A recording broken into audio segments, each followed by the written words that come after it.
আসলে কি ভাই, শত্রু হলে প্রতিশোধ নিতাম, কিন্তু মানুষগুলো ছিল আমার খুব আপন জন, খুব কাছের মানুষ ছিল, তাই তো প্রতিশোধ নিতে পারলাম না।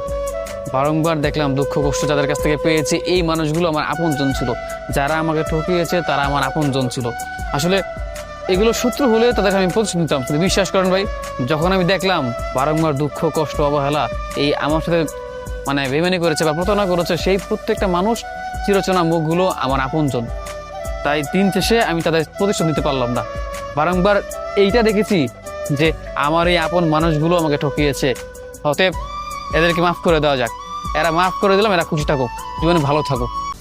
আসলে কি ভাই, শত্রু হলে প্রতিশোধ নিতাম, কিন্তু মানুষগুলো ছিল আমার খুব আপন জন, খুব কাছের মানুষ ছিল, তাই তো প্রতিশোধ নিতে পারলাম না। বারংবার দেখলাম দুঃখ কষ্ট যাদের কাছ থেকে পেয়েছি এই মানুষগুলো আমার আপন জন ছিল, যারা আমাকে ঠকিয়েছে তারা আমার আপন জন ছিল। আসলে এগুলো শত্রু হলে তাদেরকে আমি প্রতিশোধ নিতাম, কিন্তু বিশ্বাস করেন ভাই, যখন আমি দেখলাম বারংবার দুঃখ কষ্ট অবহেলা এই আমার সাথে বেইমানি করেছে বা প্রতারণা করেছে, সেই প্রত্যেকটা মানুষ চিরচেনা মুখগুলো আমার আপনজন। তাই দিন শেষে আমি তাদের প্রতিশোধ নিতে পারলাম না। বারংবার এইটা দেখেছি যে আমার এই আপন মানুষগুলো আমাকে ঠকিয়েছে, অতএব এদেরকে মাফ করে দেওয়া যাক।